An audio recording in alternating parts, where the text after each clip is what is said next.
E na sequência dessa série de entrevistas com os pré-candidatos, nosso convidado de hoje é o Elvis César.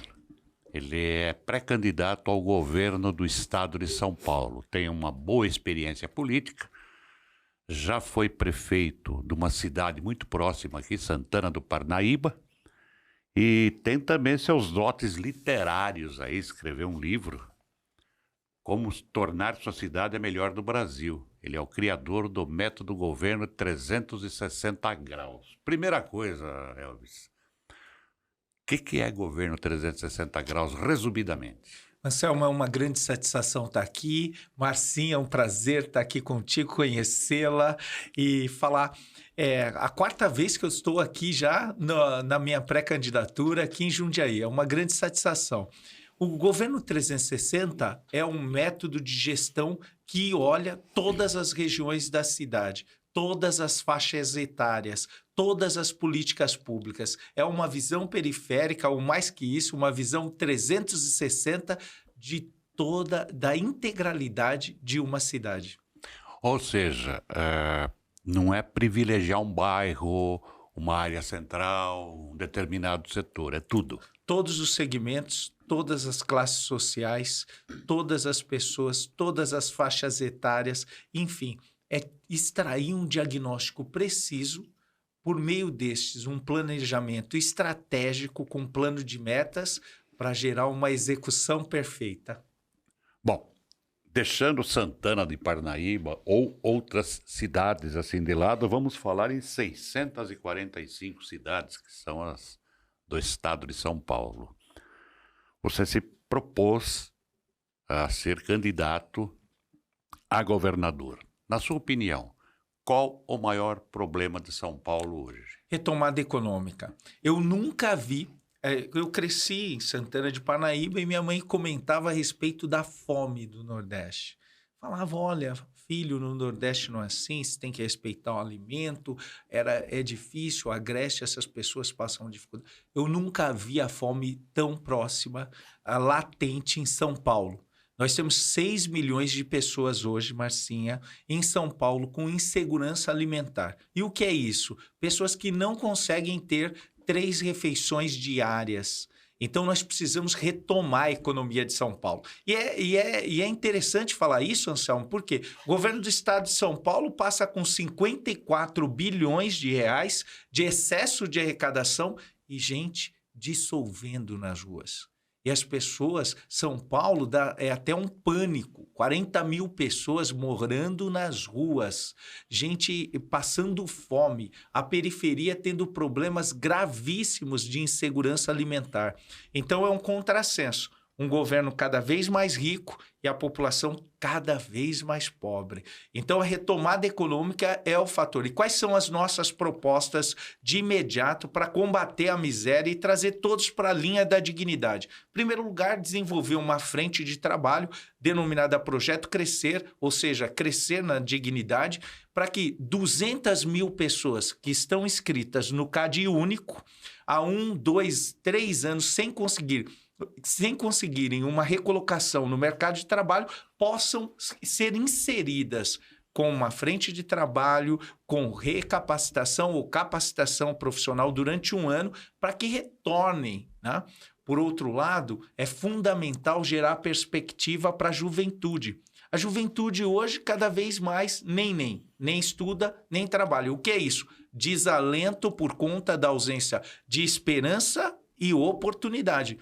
Nós precisamos criar nos primeiros dias 100 mil bolsas de estágio, 100 mil, para alcançar esses alunos. Aqui na região metropolitana de Jundiaí, nós temos 39 escolas do estado. E aqui nós temos milhares de alunos, inclusive a boa parte significativa da periferia, que precisam de uma oportunidade de estágio. E isso é um fator determinante para a retomada econômica também. E no terceiro passo, é justamente a maior indignação que eu tenho, que é o estado de São Paulo fecha as atividades, em decorrência da pandemia, até com o excelente objetivo, salvar vidas. Mas a força que fechou não foi a mesma para reabrir. Nós estamos mostrando, 2020 para 2021, o Estado passa com 29 bilhões de reais de excesso de arrecadação. Você que está nos assistindo, caixa cheio. De 21 para 22, ele passa com 54 bilhões de reais. E todos, olha, nós estamos em julho. Os 6 primeiros meses, nós já tivemos excesso de arrecadação. Ou seja, por que não gerou crédito para você? Você que é empreendedor, empreendedora, que quebrou, você que é de eventos, você que é de cultura, você que era da alimentação, você que era do shopping, que deixou milhares de lojas e empreendedores quebrarem. E isso não é só a consequência que é pior. Se milhares quebraram, centenas de milhares perderam seus empregos. E com 2 bancos, 2 instituições financeiras, o Desenvolve SP, para médias e grandes empreendimentos, e o Banco do Povo, Marcinha, o Banco do Povo que está aí para fazer o empréstimo para resgatar a economia, a dignidade.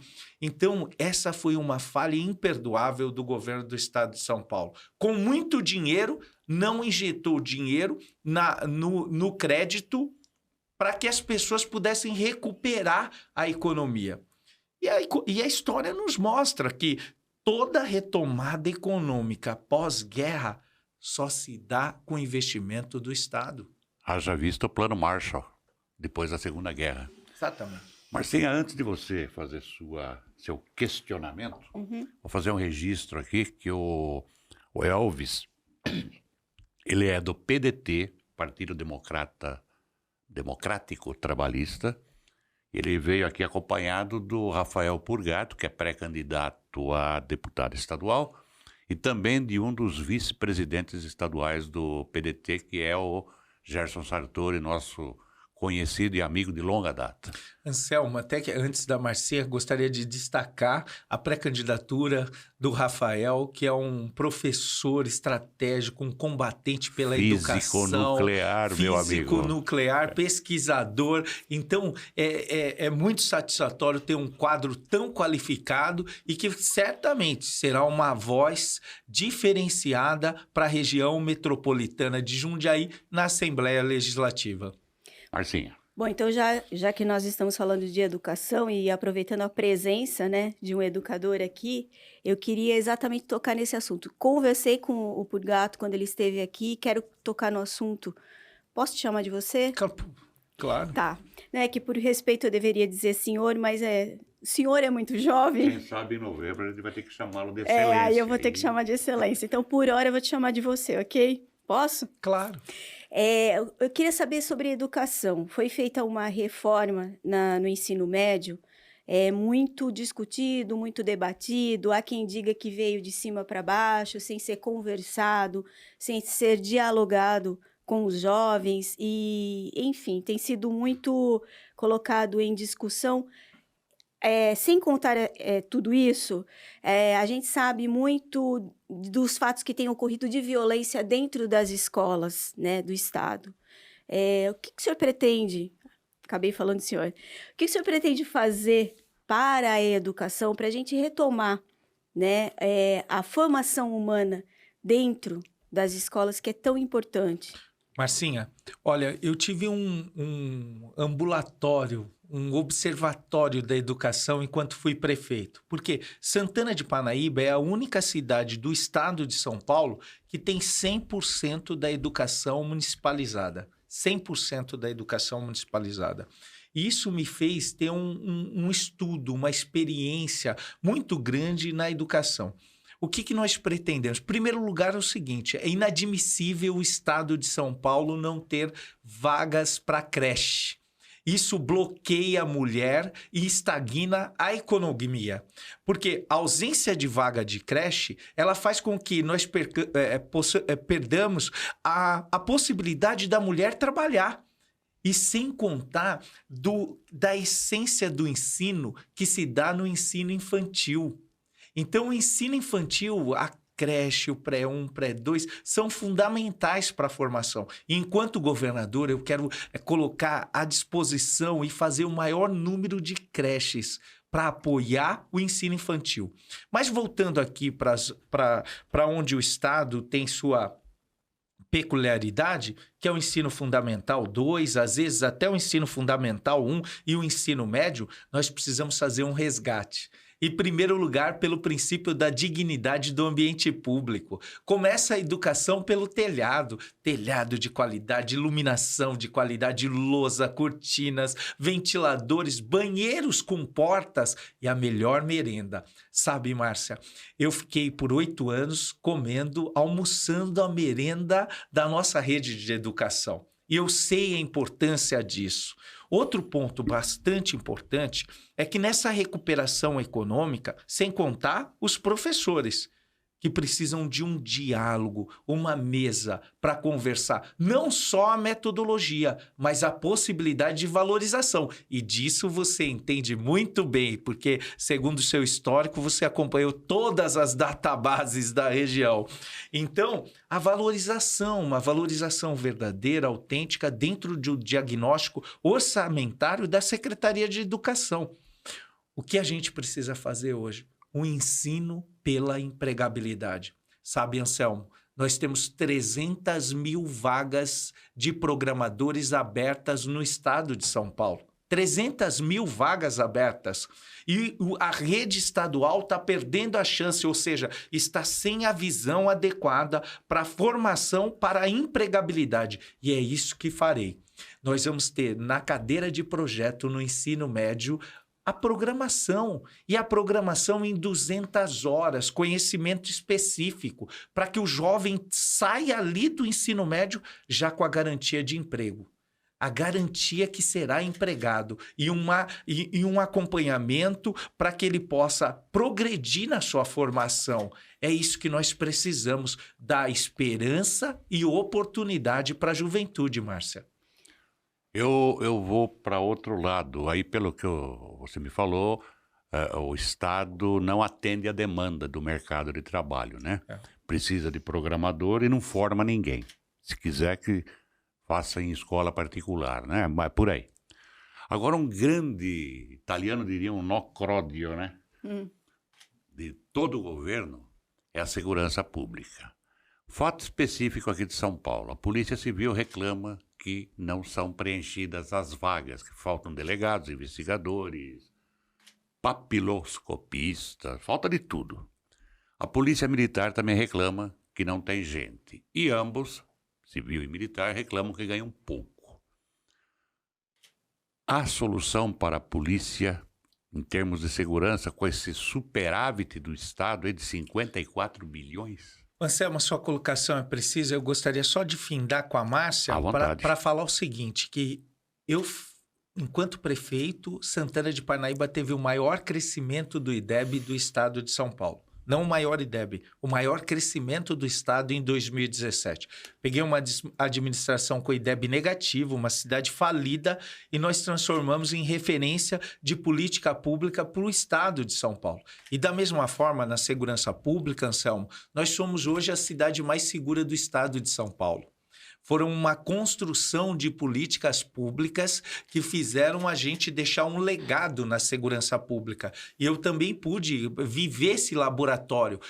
Peguei uma guarda municipal sucateada, os guardas ficavam com as viaturas quebradas, não tinham colete, não tinham armamento, trocavam 38. Ou seja, eu entrava no serviço e pegava o 38 do outro. Enfim, era uma total desestrutura. Só faltou estilingue. Só faltou o estilingue, Anselmo. E como que a gente fez o processo? E como eu farei no estado de São Paulo? Em primeiro lugar, como você bem ressaltou, a Polícia Militar nunca teve um efetivo tão baixo em São Paulo. A Polícia Civil, há alguns anos, vive a maior precarização da história. Faltam escrivãs, faltam investigadores, faltam delegadas, delegados e os salários baixos. Ponto. Nós precisamos chamar e recompor essas vagas ausentes e fazer um plano estratégico de valorização. Ninguém consegue dobrar o salário. Isso não pode. Isso foi uma ventilação totalmente faltante com a verdade que foi feito nesse governo e não pode falar uma coisa nesse sentido. Primeiro tem que ter um diagnóstico orçamentário para saber até onde podemos ir. Mas o fato é o seguinte, eu vou valorizar os policiais. Ponto número 2, contratar os policiais, reestruturar a Polícia Civil, a Polícia Militar. Eu fui prefeito por 8 anos. Nunca recebi um centavo para a estruturação da Guarda Municipal por meio do Estado de São Paulo. Eu, enquanto governador, vou investir nas guardas municipais. Sabe por quê? Porque é estratégico. O maior despesa na segurança pública é justamente na folha de pagamento. Se você já tem a folha com o município, você precisa ajudar a estruturação. E aí você estrutura e melhora a Guarda Municipal e cria um trabalho em conjunto com a Polícia Militar, a Guarda Municipal e a Polícia Civil. Outro ponto bastante relevante é o emprego de tecnologia, não só com câmeras, que são salutares, são boas, só precisam de um ajuste, que é a hora de ir no banheiro, a hora do almoço, que a pessoa tem que ter humanização, porque nossos policiais são bons, aliás, são os melhores do Brasil. É uma taxa mínima que comete algum equívoco. O que a gente precisa fazer? Empregar o sistema Detecta. São Paulo tem o Detecta, mas quem tem o Detecta? Só para que você nos entenda, o Detecta é um sistema de leitura de placas e câmeras que você verifica as entradas e as saídas de um perímetro, de uma cidade, de uma região metropolitana e consegue identificar carros que são produtos do crime. Roubo, furto, receptação, mandados de prisão, isso tudo acompanhado online por uma central de controle. E isso faz uma cerca virtual que impede o crime de circular livremente. E você cerceia de duas formas. Cerceia o roubo de cargas, você cerceia a circulação de mercadorias do crime e também a prática. E tudo isso acompanhando por uma central. Por quê? Porque só tem o Detecta cidades ricas. Agora, Elvis, a cidade de São Paulo enfrenta um problema muito sério hoje que acaba trazendo outras consequências para outros municípios, inclusive Jundiaí, reza a lenda, que é a Cracolândia. Você consegue enxergar a solução? Certamente, eu tenho um projeto montado para a Cracolândia. E eu quero falar para você, talvez esteja falando, esse rapaz está falando muito e tal. Eu já fiz. Eu fui 2 vezes vereador, presidente da Câmara, 2 vezes prefeito, 3 vezes presidente do maior consórcio de cidades do Brasil, o consórcio da região metropolitana oeste, 2 vezes. Primeira vez que uma cidade média foi presidente do Conselho de Desenvolvimento Metropolitano de São Paulo. Capital, mais 38 cidades, 24 milhões de habitantes. Então, eu não estou aqui para falar o que eu não fiz. Eu já dei testemunho do que eu fiz. E políticas públicas para a Cracolândia não são políticas públicas sazonais. A imprensa, a TV caiu em cima, aí o Estado e a Prefeitura se movimentam. Não.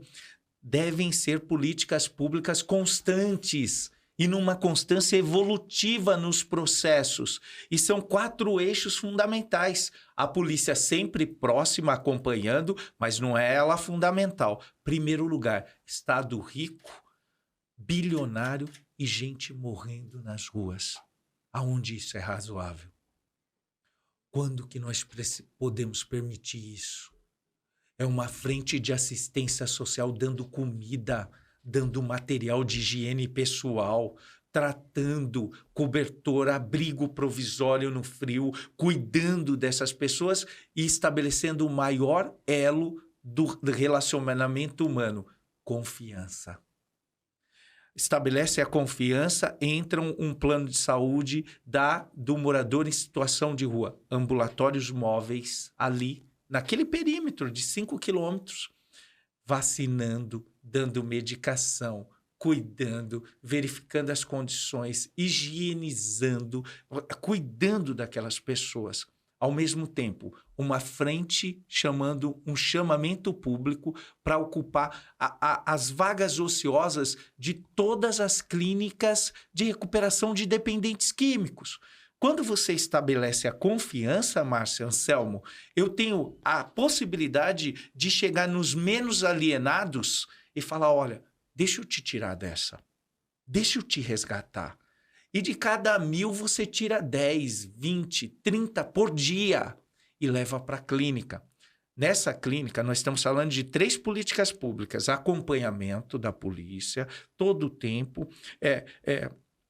assistência social, terceira, saúde com os ambulatórios médicos e o chamamento para dependentes, e o quarto é desenvolvimento econômico. Você já cura essas pessoas nas clínicas e recapacita. E aí, como que ela sai de lá e arruma emprego? É isso. Esse é o grande estratégia. É o subsídio que nós vamos criar, o pedágio social. A empresa que contratar o Recuperando da Cracolândia vai ter todos os encargos sociais descontados na passagem do pedágio. Então, veja bem, isso, e o Estado vai subsidiar isso. Tem como dar certo. Em Santana de Parnaíba não tem um morador de rua. Nenhum. É porque São Paulo tá cheio, né? E outra, quem tá na região metropolitana, ó, aqui é uma região metropolitana. E é um pouco afastado, mas aqui ainda, em todas as cidades conurbadas, a gente vê um ou outro. Aqui você fala Jundiaí? Jundiaí. Aqui tem muitos. Eu passei agora na praça, ele me deu uma leitura. Sabe o que ele falou? O morador de rua? Eu vou lhe dizer aqui rapidamente, até vale a pena para a gente quebrar o gelo aqui. Ele estava falando assim, ó, e o Rafael, nosso pré-candidato a deputado, passou comigo e ouviu. Falou, não, Auxílio Brasil de 400 para 600 é só o reajuste da inflação. Opa! O valor da comida. O morador de rua não sabe que a comida está caríssima. Ponto número 2. Olha o que ele fala. Não. É o governo que está aí. Olha o estado do Brasil. O morador de rua deu esse feedback para nós. Então, você veja bem, a gente precisa criar essa política pública. Deixa eu te interromper. Claro. Talvez esse morador de rua, ele seja um ex-engenheiro, um ex-arquiteto, um ex-jornalista. Advogado. É mais chance de ser jornalista. Um ex-jornalista. É por isso, entende? Me perdoa. Mas, não aguento. O nosso grande problema aqui com o morador de rua é que 99,99999% não é daqui, não é gente daqui. Isso. São Paulo tem um péssimo hábito, a capital. Passe da CPTM. E aqui é o fim da linha 7. Sim. Eles vêm tudo para cá.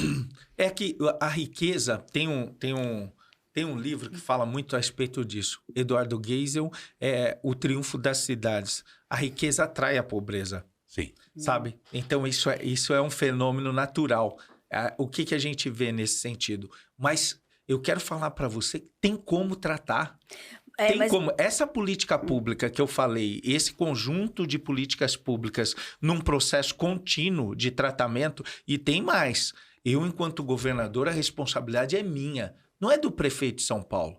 Não é só do prefeito de São Paulo. É uma vergonha quando eu vejo um governador falar assim, ó, nas atribuições que me cabem, a gente está tentando... Que atribuição? As pessoas estão dissolvendo nas ruas. Que atribuição? Estão morrendo lá nas ruas. Olha, uma pessoa não vai mais para São Paulo sozinha. É um filme de terror. Eu nem vou. Olha aí, filme de terror. O centro histórico, os lugares, a gastronomia, os teatros, os museus, estão todos... acabaram com São Paulo. É verdade. Mas o pior de tudo não é só acabar com a vida econômica, histórica, gastronômica, social de São Paulo. É deixar as pessoas morrerem nas ruas. Estão morrendo nas ruas com um estado bilionário, com excesso de arrecadação. Isso é indignação. E o que eu falei aqui, eu garanto para vocês, que dá certo e a gente resolve o problema. Agora, num passe de mágica? Nunca.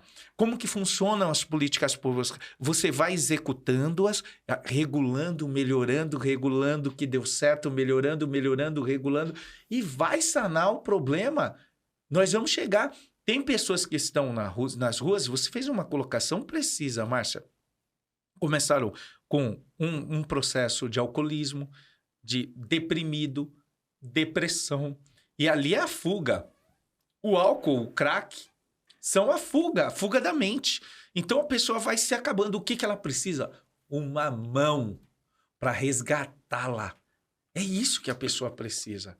E tem jeito e tem sim como cuidar e melhorar. E tem pessoas que têm patologias psíquicas. Essas é um pouco mais complicado. Mas nós vamos deixar elas morrer nas ruas com superávit? Não pode. Tem que cuidar desses seres humanos. Agora, você falou assim, que tem governador, né? Nem vou citar qual, que fala dentro das minhas atribuições. Isso é uma vergonha. Só falta falar, não, é a vontade de Deus isso aí, né? Então a atribuição é de Deus, não é comigo. Elvis, vamos falar um pouquinho de política, de campanha. Vamos pra cima. Como é que você pretende chegar ao eleitor no momento como nós estamos vivendo agora? Eu sempre faço essa pergunta, bem provavelmente eu devo ter feito ao Purgato, não sei, porque foram tantos que nós recebemos aqui. Como que você pretende chegar ao eleitor no momento que nós estamos vivendo de cenário político, em que se fala muito do bem e do mal, do certo e errado, do demônio, como é que fala? Do Satanás. Como é que você vai chegar e convencer, primeiro, o eleitor a ir às urnas, que é um grande desafio, e votar com consciência, parar com essa polarização que nós estamos vivendo na política hoje, né? Como é que você vai falar com o seu eleitor? Márcia, o brasileiro por si só, ele vai às urnas. É um dos países que mais vai às urnas no mundo. Falar que o nosso voto é obrigatório não é verdade. Ele é um voto facultativo, porque a multa é de R$2, R$3, R$4. Então, é assim, o brasileiro ele não se abstém da escolha. Qual é a nossa obrigação e a minha função? Impor propostas. Nós não estamos aqui. E eu peço licença para falar com você e falar que eu respeito a sua opinião.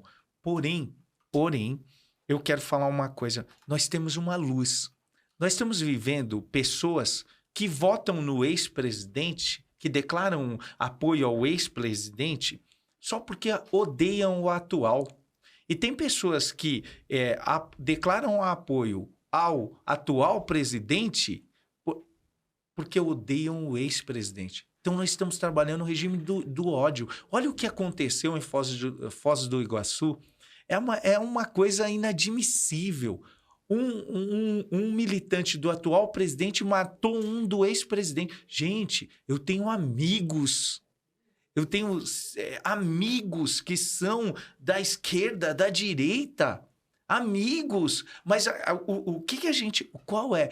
É dialogar com essa sociedade. É trazer o debate para o campo das ideias, das propostas. E aí eu peço liberdade para falar com você, para dar uma olhada numa luz. Nós temos um pré-candidato a presidente da República que foi o melhor governador do Brasil. Ciro Gomes. Que fez a melhor educação do Brasil num estado pobríssimo. Que por onde passou foi um destaque, deixou um legado de eficiência. 40 anos e tem o nome limpo. E de quebra, tem um projeto de desenvolvimento nacional que visa recuperar, mudar o sistema tributário, empregar maior justiça, cuidar das pessoas. Eu peço para você, dá uma olhada nas propostas do Ciro Gomes. Nós não somos torcida. Olha, eu sou palmeirense. Também. Triste. Hoje foi um dia triste. Nós somos um trio muito triste. Triste. Hoje... Mas parabéns para o São Paulo. Agora, eu não posso duelizar que eu torço para o Palmeiras, eu não torço para o São Paulo. E vice-versa é verdadeiro. Mas política não é torcida. Não. Política é eficiência, resultado em favor da população. É isso que precisa ser visto. Ou seja, se o presidente atual está fazendo um bom modelo econômico, tá? Por que tem tanta gente passando fome? E o ex-presidente tem a solução? Ou tem uma via que tem boas propostas? Uma terceira via, né? Uma via, a única via, que tem boas propostas e a gente pode olhar. Então, esse é o cenário. E da mesma forma aqui em São Paulo. Aqui em São Paulo, eu quero fazer um comparativo muito rápido. Falar para você, por exemplo, o governo PSDB, 28 anos no poder. O governo Dória Garcia agora é reeleição. Se ele ganhar essa eleição, ele vai ser reeleito, ou seja, zona de conforto total. As mesmas pessoas mandando há 20 anos. Debaixo do governador tem centenas de pessoas que são as mesmas, sem nenhuma vontade de impactar e revolucionar as políticas públicas, sem nenhuma vontade de mudança. Entende, Anselmo? Mas mudar para melhor. É um governo que está disputando reeleição. É a mesma coisa de sepultar o estado de São Paulo administrativamente. Isso é claro, é evidente. Sabe o que estão discutindo já no partido? É a sucessão de uma reeleição. Não é. O que precisa ser discutido é como revolucionar São Paulo, como acabar com a fila dos hospitais, como atender, como fazer que nunca mais faltem remédios. Como fazer a maior geração de vagas de creche, como estruturar uma gestão que seja boa. Isso precisa ser debatido, fazer a melhor educação do Brasil aqui, fazer um sistema de segurança eficaz. Isso é um bom debate. Por outro lado, volta aqui, eu fui prefeito de Santana de Parnaíba. Nos últimos 6 anos, eu fui melhor prefeito do Brasil pelo índice Firjan, pelo CLP, segundo melhor pelo Conselho Federal de Administração. Ganhamos o prêmio Cidades Excelentes. Execução, eficiência fiscal, gestão e transparência. Melhor cidade do Brasil e de São Paulo. O que eu trago aqui para falar para você? O outro prefeito que é pré-candidato como eu, que é o Haddad, eu não estou aqui para criticar, mas eu estou aqui para falar. Eu saí da minha gestão com 90% de aprovação. Ele saiu com 84% de reprovação. Quem entregou? Quem foi que entregou? E mais, tem um candidato que veio que vem do Rio de Janeiro, um candidato carioca, não tenho absolutamente nada contra os cariocas. Mas forja o endereço, supostamente, a Polícia Federal está investigando o endereço de oportuno para servir um partido. Olha para mim, eu não estou aqui para servir o PDT. Eu estou aqui para, por meio do PDT, o meu propósito é revolucionar São Paulo. É fazer São Paulo ser a luz desse país. Um sistema de educação adequado, uma segurança pública digna, um sistema de gestão hospitalar, como fiz em Parnaíba, todo conectado numa central de controle de indicadores, lá no Palácio do Governo, onde tem administradores hospitalares olhando para cada região metropolitana. Como que está o Hospital Regional de Jundiaí? Qual é a perda primária, absenteísmo, qual é a demanda, qual é o corpo médico, enfermagem, tem insumos, tem medicamentos, qual é a fila disso, como que faz isso, cadê o diagnóstico hematológico de imagem? Tudo isso, revolucionar o sistema de gestão de saúde. Tudo numa central de controle do lado do gabinete do governador. É isso. Agora vem do Rio de Janeiro. Nós temos os 3 primeiros candidatos que sequer conhecem. Não vieram nem aqui. Nem sabem da relevância da história que vocês têm em Jundiaí. Não vieram aqui nesse podcast, nesse programa especial. O que eu quero dizer, assim, nós temos um campo muito grande. E tem mais, Márcia, Anselmo, 72% das pessoas de São Paulo ainda não sabem em quem votar para governador. A eleição está totalmente aberta. Isso é bom. Muito bom. E é por isso que eu falo, nós vamos chegar lá, Márcia. Deixa eu te perguntar uma coisa. Nós estamos vivendo momentos muito sérios de violência contra a mulher. Eu tô aqui, acho que eu sou a única mulher, né, nesse estúdio. Se não for, tá disfarçando bem. Hã? Se não for, tá disfarçando bem. Eu quero saber como é que você pensa essa questão de violência contra a mulher, é muito sério e o que pode ser feito? Se tem alguma política pública, foi falado já de segurança aqui, mas nos últimos tempos houve um crescimento bastante significativo com relação a isso. Na verdade, há uma deterioração das relações pessoais, onde a mulher, como o ente mais frágil e uma absurda, criminosa atitude dos homens que cometem esses delitos, fazem isso. Mas quais são as políticas públicas que nós devemos reunir para melhorar essa condição? Em primeiro lugar, vaga de creche. Segundo lugar, capacitação profissional. E terceiro lugar, oportunidade. Igualdade nas oportunidades para as mulheres. Porque enquanto houver uma dependência econômica endêmica, ou seja, crônica, o que vai acontecer? A mulher fica submissa porque tem que criar os filhos. E aí fica ali com aquele setor de tortura. Sem contar o seguinte, que nós precisamos melhorar o policiamento e a legislação. Como foi dito, o delegado de polícia, nós vamos fazer uma proposta de alteração legislativa para o Congresso Nacional e com força, como governador do estado de São Paulo, dialogar com os deputados. Por quê? Porque nós precisamos que o delegado de polícia decrete medida protetiva de imediato, que não precise passar no fórum para que o juiz decrete. Chegou a suspeita de violência e risco de lesão corporal grave, decreta imediatamente e já manda lá. Manda lá e fala, amigão, se passar aqui nós já estamos sabendo e nós vamos buscar você. E não tem brincadeira, sabe? Porque daí não demora tanto tempo e a gente já tem a solução. Mas essas políticas públicas, mas tem mais. Políticas públicas de integração social, que é a questão de política. Por exemplo, em Santana de Parnaíba, o Parnaíba Mais Leve, que faz coach, que cuida dos hábitos alimentares, que faz toda uma formação a respeito da mulher, levanta a autoestima, qualifica, co-work exclusivo das mulheres. Todas essas políticas públicas, uma boa maternidade, um pré-natal de excelência. Parnaíba, por exemplo, é número 1 no combate da mortalidade infanto-materna, ou seja, infantil e da mãe.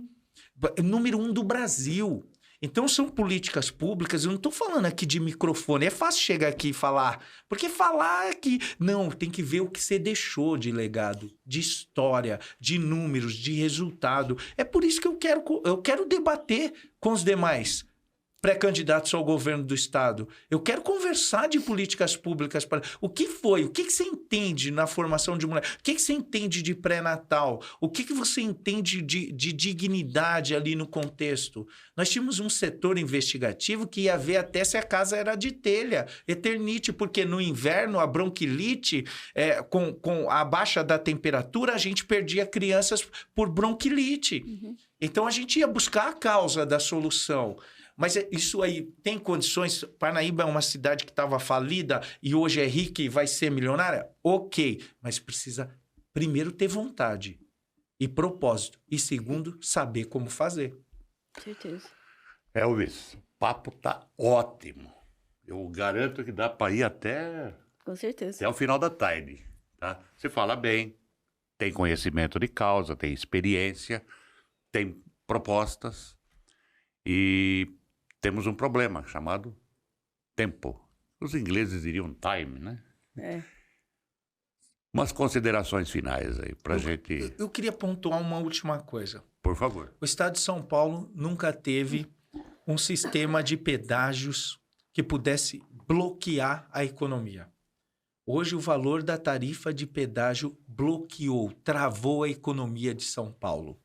E qual é a minha proposta número 1 como governador? Auditoria em todas as praças. Não é possível que esses contratos estejam corretos. É uma máquina de fazer dinheiro isso. E auditar, primeiro, segurança jurídica, auditar, e não é possível que está certo isso. Tem que reduzir o valor da tarifa de pedágio. E aí sim, ponto número 2, a proposta número 2 para os pedágios. Da meia-noite às 5, eu como governador no primeiro dia, todos os caminhões vão pagar a metade do valor. 50% de desconto, da meia-noite às 5 da manhã. E nós vamos resolver dar dignidade para o caminhoneiro, reduzir o valor da comida por conta do frete, reduzir o valor da comida e, de quebra, vamos solucionar o problema de mobilidade urbana e trânsito em todas as regiões metropolitanas de São Paulo. Isso precisa ficar bem claro. O Estado não aguenta mais esse regime fácil. Concede, pega o dinheiro, a empresa vem e ganha milhões e o povo paga 2 vezes. Paga para construir a estrada e depois paga para usar. Mas eu não sou contra o pedágio. Eu sou a favor da justiça, de um pedágio justo. E as minhas considerações finais são o seguinte. Primeiro, agradecer a oportunidade. Que é isso. Nós é que agradecemos sua presença, seu tempo. Samuel, muito obrigado. Márcia, foi um prazer conhecê-los. Muito obrigado pela oportunidade. E falar para você. Olha, eu fui prefeito, fui algumas vezes considerado um dos melhores prefeitos do Brasil. E eu quero te apresentar um plano novo. Até para que você tenha opção e não vote nos mesmos.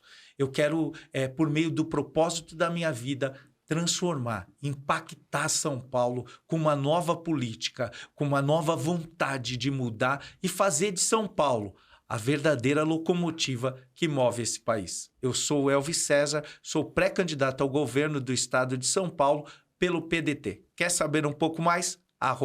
@Elvis César Oficial e muito obrigado. Esse foi o Elvis César, já foi prefeito durante 8 anos em Santana do Parnaíba, é o pré-candidato ao governo do estado pelo PDT, o partido de número 12, é isso? Anselmo, e tem mais, hein? Saiu um filme meu agora, vai entrar em cartaz, porque o Elvis não morreu. Já o Michael Jackson. A todos que nos viram, nos ouviram, nosso muito obrigado. Obrigado também ao Gerson Sartori, vice-presidente estadual do PDT, e também ao Rafael Purgato, que é pré-candidato a deputado estadual também pelo PDT. E até a próxima.